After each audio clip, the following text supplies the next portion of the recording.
Good morning. Thank you very much, Sri N.K. Singh, for having me over here this morning. Also, thank you very much for Jean-Pierre Lando to be here and the eminent gathering before me.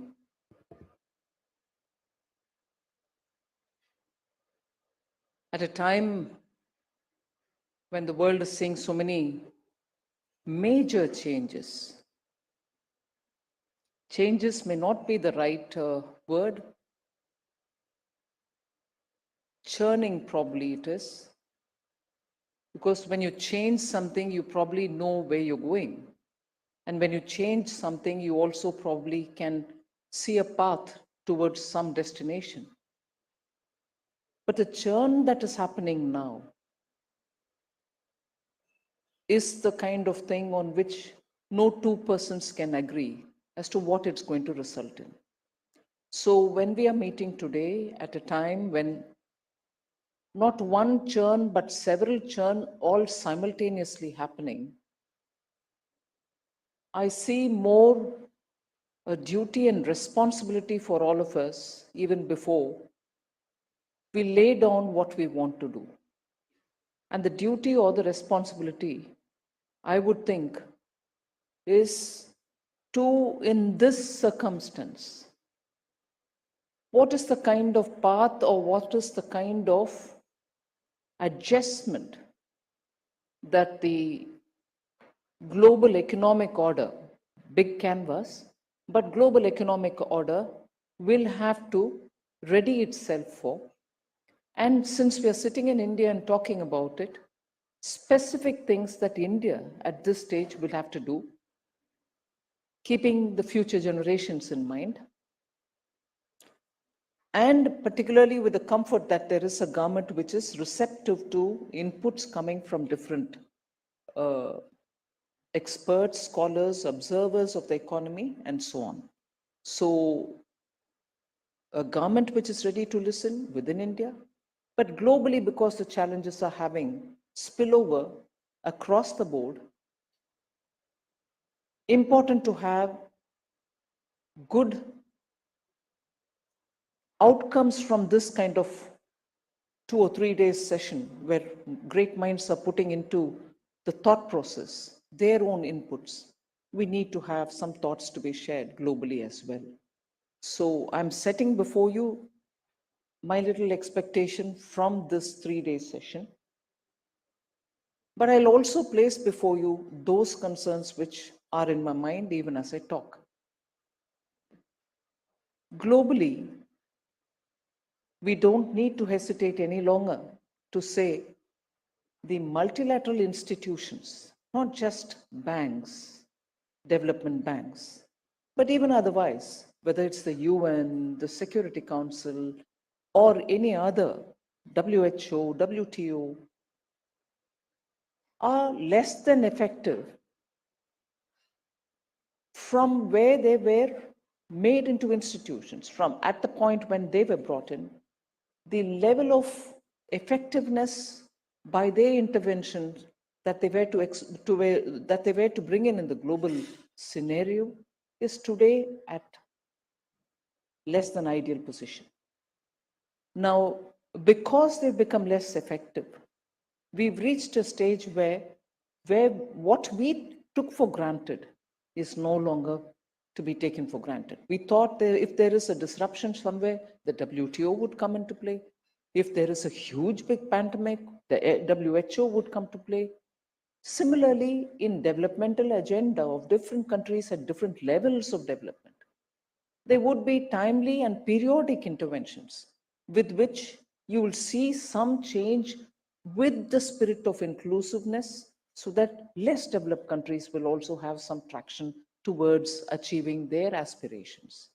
But we find that less effective in all across the board in all these institutions. So that's one factor that we keep before us. And in that, I'll begin by thanking Larry Summers and N.K. Singh for having come up with some kind of a document which all of us can use, in which I can see Nick Stern and others here, who have all participated to, in a very short period of time, apply their mind and come up with something which the G20 has appreciated, welcomed, and now it has tasked one of its own group to go into how the recommendations can be put to action.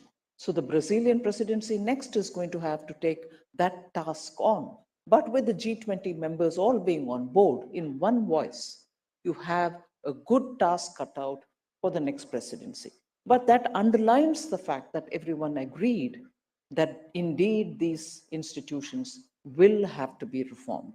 And here, obviously, it will confine itself to the development banks and possibly have some kind of implication on the WTO. But beyond that, other institutions and their reforms will also have to be considered, but that's for a different forum, different set of people to handle.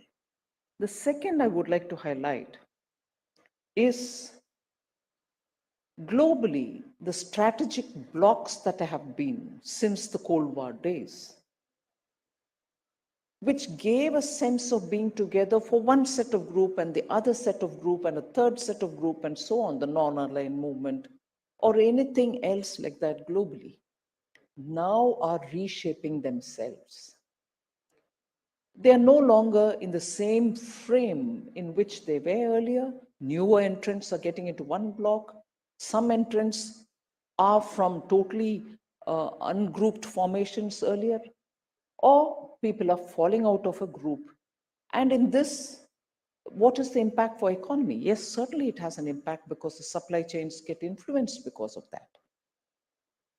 The third I would like to highlight is in a world, let's say the 20th century, which saw sporadic wars at different places and which could probably be contained or resolve itself. Today, you have persisting 2 wars and 1 war which has broken out recently. 3 wars, all happening simultaneously and happening in places from where supply chains are very severely impacted. Source of food grains being impacted, transshipment of goods being impacted. So you have the wars also today for us to bear the brunt of. We've still not recovered from COVID. No, I'm not talking about the Indian economy, but globally, we've still not recovered from what COVID hit us and where we were before and where are we now. And in some countries, when the recovery is happening speedily, you still have some constraints in restoring normalcy. So you have that problem also to factor in. Then you have this issue of a certain skepticism or pessimism, which had set in saying now globalization is at its end. Today you have conversations which say re-globalization is happening. I would think that is possibly the one to be considered, because I also link it to the earlier argument that I put before you about how strategic blocks are reshaping themselves. So if re-globalization is happening, it's also happening in that context. So who's grouping with who's left a group, and who is remaining outside of all these groups or forming new groups? Enough of parameters for us to take on board, but yet, yes, that's the reality. So re-globalization, but with different shape and color and flavor, I suppose. Another factor which, as great minds, you would want to take on board, which is an obvious, and it is the big elephant in the room, and that is the impact of terrorism across the globe. It's no longer an occasional attack, or it's no longer just one region which is repeatedly under the terrorism target. It's anybody, anywhere, single or well organized. And that level of uncertainty and that level of risk which comes into business decision making or investments is going to be a permanent uncertainty and high cost risk. So businesses can no longer be attracted by just policies or by just openness of an economy. They're also going to factor in the magnet which is going to attract terrorist targeting. And I say it in so many words and also in such descriptive words, only because what drives a particular terrorism is still very fluid. Is it ideology? Is it religion? Is it one ethnic against another ethnic? It's no longer matters to be discussed between authorities. It's anybody's game for anywhere. So the risk that investors, the risk that the business will have to factor into their decision making is very strongly got to be influenced by the impact of global terror.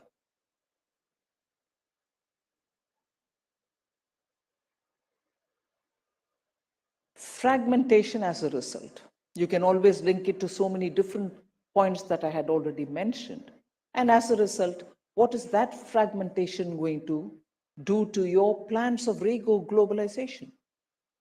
What thoughts have you got on that?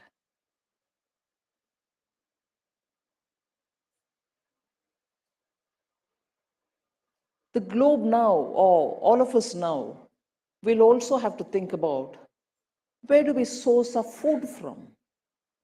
To be sure, what quantity of food from an area that if it gets hit, we can look at a different destination from where we can draw it. Do we need to draw food from so many different sources, or can you have food security because you've planned your agriculture well? At least to bring in self-sufficiency for your respective country's consumption. And even though well endowed, Africa and all the countries, each one of them inclusive, I've been thinking about the 50 plus, food security is a major issue for them. They had, and rightly, they had comfortably depended on 1, 2, or 3 sources for their main staples. But that was what was hit when war came. So not speaking just for India, the global food security issue, and it's ironic that we're talking about food security in 21st century, but global food security issues are definitely got to be thought out, not from the global links that you have. Yes, that comfort is there, but the risks are also high. So at least for some staples and essentials, there should be a regional balance that you need, if not a countrywide balance. Within a region that you can depend and have some sufficiency and surety that your food basket will be always ready for the table. If you depend on the global sourcing, you also will have to factor in the global risks. And can any one country or any one region afford to have food at that risk level? I think this is one thing on which your 3-day conclave should apply its mind and see how best we can have some kind of a template that food doesn't become an instrument in war or disruption. So should fertilizer, so should fuel. But when I start talking about fuel, it has an impact on climate financing, climate management, mitigating of climate risks, and everything else. And that's a very big and complex area on which any number of debate is required and outputs will be keenly watched. I will take only one of the complex, layered debate that climate-related issues have, and we have no answers on that one, for instance, as an example, but there can be many more within the climate issue itself. The transitional energy. We've been talking about transition now for possibly a decade. Till today, no one is able to tell us for sure which is that source of energy which can be comfortably used for transition. There was a time, and I'll be unfair to use this expression, but I'll still use it. There was a time when deceptively all of us believed that natural gas can stand by us. The uncertainties which got attached to that debate of natural gas, the price speculation, the supply difficulties, all have made natural gas go to the background rather than be on the center and front. We have still no answers on what that transition is going to be. And since we don't have answers, and since there doesn't seem to be a possibility in the next few years that we'll get one, an unhappy situation of many countries getting back to coal, at least to meet their base energy requirements, is now happening. And no one of us have any moral authority to raise a voice against it. Moving to coal, at a time when these uncertainties are before every country, not just one, is just not going to help. But that's the reality. And you're going to have the next COP meeting in the Middle East. So investments to be guided towards the transitional energy source are being delayed. And because of that delay, no country is sure as to which direction, no guidance, forward guidance is provided in this. But we're having COP after COP, and nationally determined commitments are being fulfilled to some extent, but the path towards a complete shift from fossil to renewable is still complicated. Only a few days ago, and I was exchanging some thoughts with my chief economic advisor, only a few days ago, the Financial Times had a full-page narrative on France and Germany, neighbors, European Union members. France and Germany not being sure where they are on the nuclear energy. Not an insignificant one-page item from Financial Times. So there is an urgent need for us to sit up and see what is this climate action going to be if you have no clue on where the transition energy is going to come from. The second thing I would again highlight on the climate-related matters is the climate finance. I stand here as a proud member of the Government of India under Prime Minister Modi, which spent its own resource to fulfill its nationally determined commitments, which was given in Paris. It spent its own resource. And anyone who would raise an eyebrow saying you should obviously spend, will have to also think that emerging market countries, developing countries, low-income countries cannot afford that kind of big money for climate financing. And we've done it for one set of nationally determined commitments given in Paris, and we've moved over to speak about Panchamrit in Scotland for the next meeting, and we've enhanced our commitments. Just imagine for a country like India, where its developmental goals and aspirations are still being met. And now in the last 9 years, I can say it's being met at a speed never seen before in India. Whether you're building your roads or ports or airports, and top class at that. with all these demands and to take care of a bulk of population which still requires a hand holding,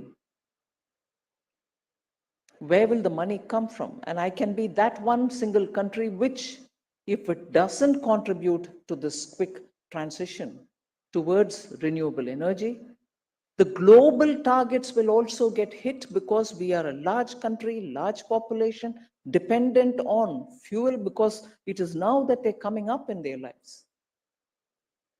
But can it be held against me then? So the climate finance business, and I'm glad that is one of the things which got covered in the Larry Summers N.K. Singh report, because that third window talking about global public infrastructure, which includes climate considerations, is a very important fact which we cannot shy away from addressing.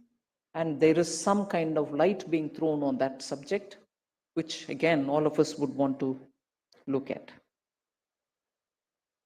India's emphasis on digitalization. With the digital economy, we are just opening up, bringing in greater transparency, and there has not been a more powerful tool in empowering citizens. Empowering citizens who otherwise would have remained very far away from developmental aspirations being met. That digitalization has brought in more than 50 governmental schemes directly to their bank accounts. And only a few days ago, when I was reviewing the Jan Dhan accounts, you'll be happy to know that's the biggest instrument of bringing financial inclusion in this country. And that in the last 6 months had 50 crore more accounts being brought in, newer accounts being brought in. And a scheme, when it was launched in 2014, people were passing snide remarks to say, oh no, these are zero balance accounts. Who's going to fund them? Who's going to service them? Where will they have any balance in their account? This will be a burden on the public sector banks. Today, I'm happy to say, just these Jan Dhan accounts have a balance in total among all of them over 2 lakh crores of Indian rupees. 2.05 lakh crores is the balance in these accounts. And because of this account, this set of Jan Dhan account, during COVID, the poorest of poor people had money sent to their account from the government, and particularly we had chosen to have women account holders for delivering money during the COVID lockdown, so that they will have some money in their hand for buying medicines or buying essentials for the home. Food, of course, grains were given free of cost. So digitalization today has also made businesses do rapid growth in their business, whether they are small street vendors or small petty shopkeepers. The transition there and adaptability of technology within the Indian citizens is high at something like 68% compared to the global average of 38%. So it is paying the system because we've digitized it and we'll continue doing it.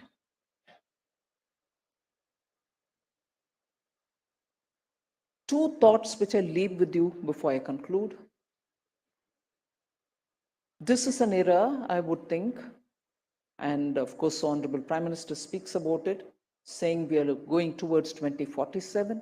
We want India's generation at India 100 see a better India, developed India, an India which you can stand up and say, we've come out of colonialism and come out well ahead and come out in shining colors. And that's the aspiration for our youth today, who want to see better India because they're willing to work towards it. Now, in that, the big thing that, along with what you can expect from the government, is a thought on responsibility. the citizens' duties. We are emphasizing that each of us look at India as our motherland and we need to contribute. All of us will have to do a little bit. And there is a lot of sense of responsibility with which our young are coming out to say, we'll do this towards our village, we'll do this towards our school, we'll do this towards our health systems, and so on. And that is where I think the spirit is seen among startups who are coming up with in situ solutions for bettering the fundamental infrastructure which is around us. The next thought and the last thought is in the decision making. We are conscious, and this of course will be a subject of your discussion, I suppose, in the matters related to macroeconomic stability of the country, responsibility with which we deal with our fiscal and also the fiscal management and so on. For every decision that we take today, we are conscious of what burden it is going to leave the next generations. It's very easy to be profligate and burden the coming generations with the debt that you will be sitting with. We are conscious of the debt of Government of India today. Compared to many others, it might not be as high as it is. But even there, we are consciously looking at experiments in different parts of the world. And again, some of the data about some emerging market countries, about how they are managing their debt, is something which is actively in our minds in the ministry. And we are looking at ways in which we can bring down the overall debt. And we are, I'm sure, going to be very successful in that because our efforts are very well streamlined to meet India's aspirational requirements, but deal with it with a sense of responsibility so that our next coming generations don't feel the burden that government has left on them. Whereas equally, we need to be sure that money spent has its right returns. So the bang for the buck argument is also something which we've kept in our mind from COVID days. And that is why we took the route to spending public money in creating public infrastructure so that we have better returns for every rupee spent, rather than go by the temptation which was being periodically thrown at us, saying, give money in the hands of the people, they are suffering. We didn't, we dared not to do it. But I think some principles of economics stand the test of time. And that is when you spend money in capital expenditure and with the digitized approach, you are remaining transparent. People can see where that money is going. There are no kickbacks. Public spent money gets its return. And therefore, you can stand up and tell to the next generation that we've been careful not to burden you. So with these words, I thank you very much for giving me this opportunity.